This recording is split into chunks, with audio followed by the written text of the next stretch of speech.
This happens because you become a mirror to them, right? Your mere presence is placing a mirror in front of them from which they can see their emptiness, right? They become aware of that lack so that you can feel it at the on the other hand, right? And the reason why is this is because people are very lazy, right? They're always looking for somebody else to fulfill them. They're always looking for that magic elixir, always looking for that improvement without putting effort. And so the desire to have somebody feel our emptiness is a weakness that we all prey on each other with. Because if people didn't have this lack inside, nobody will seduce each other. Nobody will need a partner. Nobody will need to get married if everyone is fulfilled.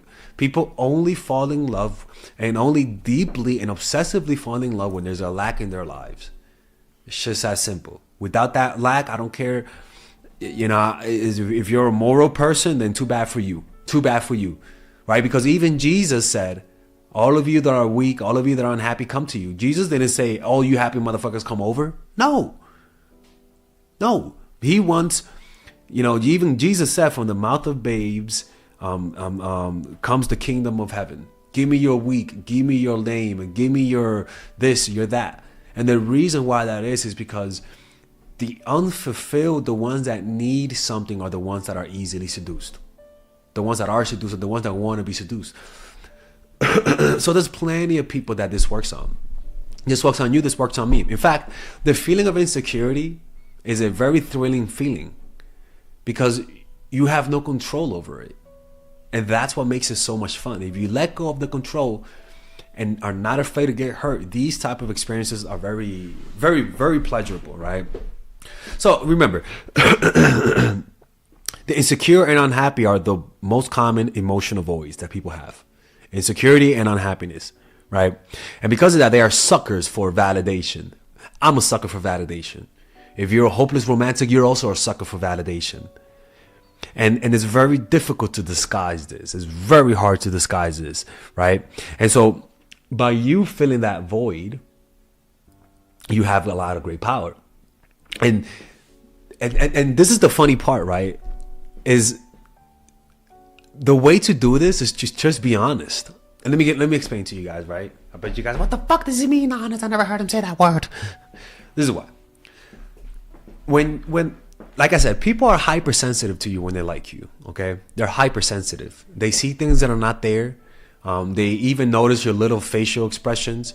They notice everything. Like a child who needs to impress his parents. They notice all of the little things that you do, right? And one of the things about people is that people who naturally pull away, people who naturally take a step back, they never take obvious step backs. In other words, they don't just stop responding to you for 2 days. They don't just ghost you on a date, right? What that does, it inspires resentment and you want to get revenge.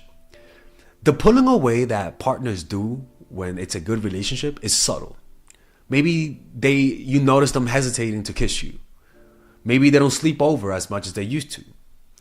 Maybe there's a certain lack, there's a less emotion when you're around them. Maybe they talk a little bit less. Maybe their body language is usually facing you. Now their body language is slightly turned in this direction. Things that are not noticeable, but if you're hyper vigilant, if you're hyper aware, you're gonna notice that and make connections that are not even there. That's just what's gonna happen, right? And what tends to happen though is that when you like someone, this is something that doesn't happen. You stop being honest with them. You stop criticizing them when you feel like they do something wrong. You don't show them that they're mad when you're mad. They don't clean the dishes, and because you like them, you don't tell them that they got to clean the dishes. When you wanna go on a date, but then you change your mind, you don't change your mind. You just go because you don't want them to feel bad, right? You don't desire your own space, and even when you desire your own space, you don't express it. You don't have those uncomfortable conversations. Uncomfortable conversations, talks that you have to have with your partners, you know what they are. Everyone has them. Uncomfortable conversations creates a reconciliation after you guys talk about it that actually strengthens the bonds that you have. But in that moment of having those tough conversations, insecurities come up. And then once you guys talk about it, naturally you're gonna feel a visceral feeling of almost like stitching up a wound, and that brings them closer to you. Even if you start acting sporadic because maybe you're a little bit more busy at work, what you will notice is that they're gonna catch those cues. They're gonna notice those cues, those signals that you're sending that you may not even notice, but they're noticing that now you're taking a little bit longer to respond. And what you'll notice is that they may not express anger, but what you'll notice is that their actions, they want to see you more, they want to be more physically close to you.